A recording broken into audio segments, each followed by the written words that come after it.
नमस्कार दोस्तों। मैं उम्मीद करता हूँ आप लोग स्वस्थ होंगे, खुश होंगे और मस्त होंगे। ठीक है, चलिए आते हैं हम उत्तराखंड की महान विभूतियों के बारे में। हम 2-4 लेक्चर लेके आ चुके हैं। आप अगर वो नहीं देखे हैं आपने तो प्लीज़ देख लीजिएगा। बहुत बेहतरीन टाइप से मैंने एक्सप्लेन किया गया, इस प्रकार का हमने डिस्कशन किया है और कोशिश की है कि आपको समझ में आए। मेन मुद्दा ये है कि आपको याद आ जाना चाहिए, पेपर में 4 ऑप्शन में काम हो जाना चाहिए। ठीक है, तो आज हम थोड़ा सा आगे इनको ही आगे बढ़ाते हुए चलते हैं। आज मैं बात करना चाह रहा हूँ गुमानी पंत जी के बारे में, जो वेदराज के नाम से जाने जाते हैं। कौन? गुमानी पंत जी, जो वेदराज के नाम से जाने जाते हैं। एक्चुअल में पहली बार क्वेश्चन आएगा इनका जन्म कब हुआ था, हमारा आंसर आएगा 1790 में इनका जन्म हुआ था। कब जन्म हुआ था इनका? 1790 में इनका जन्म हुआ था। और अगर क्वेश्चन घुमा के पूछता है, एक मिनट, अगर क्वेश्चन घुमा के पूछता है कि ये कहाँ जन्म हुआ था, घुमा के नहीं कहेंगे इसे, 1790 में इनका जन्म काशीपुर में हुआ था। आपके दिमाग में क्वेश्चन आना चाहिए, हम पढ़ रहे हैं वेदराज गुमानी पंत के बारे में।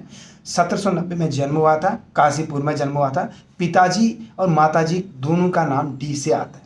किससे आता है? डी से आता है। सिर्फ अंतर इतना है कि पिताजी का नाम देव निधि पंत था, माता का नाम देव मंजरी था। ध्यान दीजिएगा, माता का नाम था क्या? देव मंजरी। पिता का नाम था देव निधि पंत। ठीक हो गया। और इनके गुरु थे जिनका नाम था हरिदत्त। गुरु कौन थे इनके? हरिदत्त। 3 चीज़ों का हमने चर्चा कर दी है। देव मंजरी माताजी, देव निधि पंत पिताजी, गुरु थे हरिदत्त। इनके पितामह थे पुरुषोत्तम पंत। काशीपुर की पैदाइश थी, 1790 में पैदा हुए थे। वेद से गुमानी पंत के बारे में हम चर्चा कर रहे हैं। एक्चुअल में गुमान सिंह के दरबार में एक राजकवि के रूप में थे और शायद ये भी इससे फैक्टर ले सकते हैं कि उन्होंने इन्हें गुमानी पंत की एक पदवी दी गई। ठीक हो गया, उनके वहाँ दरबार में थे। हाँ, गुमानी पंत को ना कुमाऊं में खड़ी बोली के प्रथम कवि के रूप में माना जाता है। स्टार क्वेश्चन है, अगर पेपर में आता है कुमाऊं में खड़ी बोली के प्रथम कवि के रूप में किसको माना जाता है, तो आपका आंसर क्या आएगा? गुमानी पंत। ओके, याद रखना। एक जॉर्ज गियर्सन थे जिन्होंने गुमानी पंत को कुमाऊं का प्राचीन कवि कहा। पेपर में क्वेश्चन आएगा कुमाऊं का प्राचीन कवि किसे कहा जाता है, तो दैट टाइम आपके पास आंसर आना चाहिए गुमानी पंत। और किसने कहा? गियर्सन ने कहा। गुमानी पंत को प्राचीन कवि के नाम से या कुमाऊं का प्राचीन कवि नाम से किसने संबोधित किया? गियर्सन ने कहा। और खड़ी बोली के प्रथम कवि माना जाता है किसे? गुमानी पंत को। वही गुमानी पंत जिनका पूरा नाम है लोकनाथ या लोकरत्न पंत। काशीपुर 1790 में पैदा हुए थे। पूरा नाम लोकनाथ या लोकरत्न पंत था। पिताजी का नाम देव निधि पंत था। माताजी का नाम देव मंजरी था और गुरु का नाम हरिदत्त था। पितामह पुरुषोत्तम पंत थे और खड़ी बोली के प्रथम कवि के रूप में जाने जाते हैं। और गियर्सन ने तो साफ तौर पे इनको प्राचीन कवि माना है। कहाँ का? कुमाऊं का। ओके, सुदर्शन शाह के दरबार में भी रहे। सुदर्शन शाह वही जो टिहरी नरेश थे।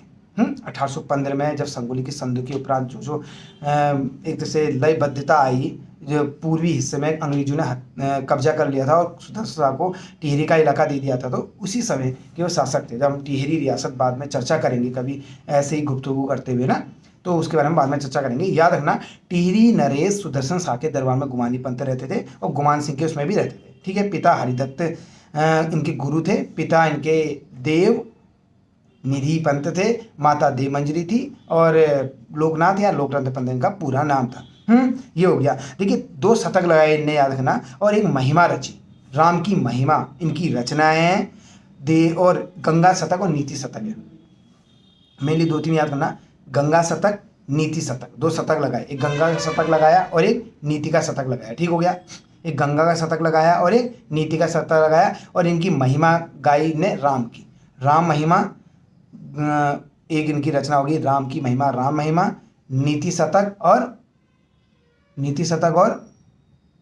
बताइए गंगा शतक। क्लियर हो गया? नीति शतक और गंगा शतक और राम महिमा। मैं इतनी बार इसलिए बोल रहा हूँ कि आप खाली सुनते सुनते आपके माइंड में बैठ जाएगा, बेटर है ना। देखिए, एक्चुअल में ना नाना प्रकार की चीज़ें आप सुनते होंगे, बट अगर इस चीज़ को सुनेंगे तो आपके पेपर ओरिएंटेड रहे। एक बार सुनते हुए लय में अगर आपकी एक लेयर बन जाएगी, 4 ऑप्शन में काम बन जाएगा, तो क्या बुरा है? है ना। लिखाने में या लिखने में बहुत समय बर्बाद होता है, तो आप अगर सुनने की हैबिट डाल देंगे तो बहुत इजी वे में चले जाएगा। ठीक है, आगे चलेंगे। गुमानी पंथ की रचनाओं का जो प्रथम संकलन किया वो गुमानी नीति नाम से किया गया था। एक्चुअल में किसने किया आएगा तो रेवादत्त उप्रेती ने किया। और कहाँ से प्रकाशित किया, ये अल्मोड़ा से किया। और कब किया, 1894 में किया। एक्चुअल में 1894 अल्मोड़ा से प्रकाशित किया, रेवादत्त उप्रेती ने किया, गुमानी नीति नाम से। दोबारा सुनेंगे, गुमानी की रचनाओं का तो प्रथम संकलन गुमानी नीति नाम से किसने, रेवादत्त उप्रेती ने 1894 में अल्मोड़ा से प्रकाशित किया। कहाँ से, अल्मोड़ा से। कब किया, 1894 में। किसने किया, रेवादत्त उप्रेती ने किया। किस नाम से, गुमानी नीति नाम से। ठीक है, बहुत ही ईजी वे में है। और इसके अलावा गुमानी पंथ के अलावा पर्वती कुमाऊं वेदों में रामदत्त पंथ को कविराज नाम से प्रसिद्धि मिली है, रामदत्त पंथ को भी। एक इसी में एक और वेद है, वेद के बारे में साथ में चर्चा कर रहे हैं। वेद अनूप सिंह है, जिनने 1940 में व्यक्तिगत सत्याग्रह आंदोलन में भाग लिया। पेपर में अगर क्वेश्चन आएगा इनमें से कौन से वो वेद थे जिनने 1940 में वेद था जिनने 1940 में व्यक्तिगत सत्याग्रह में भाग लिया, तो आपका आंसर आएगा अनूप सिंह। एक मोतीराम सनवाल का नाम खासतौर पर पूछा जाता है। पेपर में अगर आता है कि वो इनमें से कौन से पंजीकृत वैद्य थे ना, पंजीकृत, हम आएंगे मोतीराम सनवाल जी। मोतीलाल सनवाल याद आते हैं ना, पंजीकृत वेद से, और लखनऊ में पंजीकृत हुए थे। कौन, मोतीलाल सनवाल जी। ठीक है, ये हमारा टॉपिक यहाँ पे खत्म होता है। अब हम एक और टॉपिक को कवर कर लेते हैं, साथ ही साथ में पंडित नैन सिंह रावत को भी साथ ही ले जाते हैं। याद रखना, पंडित नैन सिंह रावत आते ही याद रखना कि ये पहले राज्य के पहले सर्वेयर थे। कौन थे, राज्य के पहले सर्वेयर नाम से किन्हें जाना जाता है, पंडित नैन सिंह रावत जी को। ठीक है, आगे चलेंगे। 1830 में जन्म हुआ था। पेपर में ज़्यादा पूछा नहीं जाएगा कब जन्म हुआ था, तब भी नॉलेज के बेस पे आपको आना चाहिए। 1830 में इनका जन्म हुआ था। कहाँ हुआ था, ये आईएमपी क्वेश्चन है संभवतः। मुंशियारी पिथौरागढ़ में जन्म हुआ था। वही पिथौरागढ़ जिसकी स्थापना 24 फरवरी 1960 को हुई थी। वहाँ मुंशियारी के इलाका है पिथौरागढ़ के अंदर। मुंशियारी में जो खलिया टॉप नाम की एक सबसे ऊँचा स्थान पाया जाता है, और ये पेपर में आमतौर पर पूछा जा सकता है। खलिया टॉप मुंशियारी में पाया जाता है। हाँ, और मुंशियारी में कौन पैदाइश हुए थे, पंडित नैन सिंह रावत। राज्य के क्या थे, पहले सर्वेयर थे। 1830 में पैदाइश हुई। पंडित नैन सिंह रावत को मौलिक पंडित के नाम से भी जाना जाता है। किस नाम से, पंडित नैन सिंह रावत को किस नाम से जाना जाता है, मौलिक पंडित के नाम से भी जाना जाता है। एक्चुअल में इनने सर्वप्रथम 1865 की वो डेट थी जब इनने क्या किया, काठमांडू के रास्ते से लहासा तक गए थे। 1865 में काठमांडू के रास्ते से लहासा तक गए, और फिर 1866 में कैलाश मानसरोवर के रास्ते से वापस आ गए थे। 1865 में कहाँ से, काठमांडू के रास्ते से होते हुए लहासा तक गए, और 1866 में कैलाश मानसरोवर के रास्ते से वापस आ गए थे। कौन, पंडित नैन सिंह रावत, जिनका जन्म हुआ था 1830 में। कहाँ के पैदाइश, मुंशियारी पिथौरागढ़ की पहले सर्वेयर थे, मौलिक पंडित के नाम से जाने जाते हैं। कौन, पंडित नैन सिंह रावत। ठीक है, देखिए नैन सिंह रावत की तीसरी यात्रा 1873 से 74 के बीच में चली थी। तो शिमला से लेह वो यारकंद की यात्रा भी की थी। ज़्यादा स्टार नहीं है, खाली सुन लीजिए।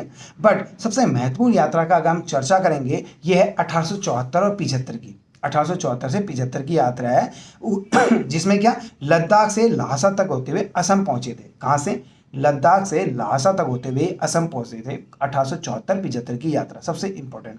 और 1895 होते होते इनका देहांत हो गया। 1895 में देहांत, 1830 में जन्म।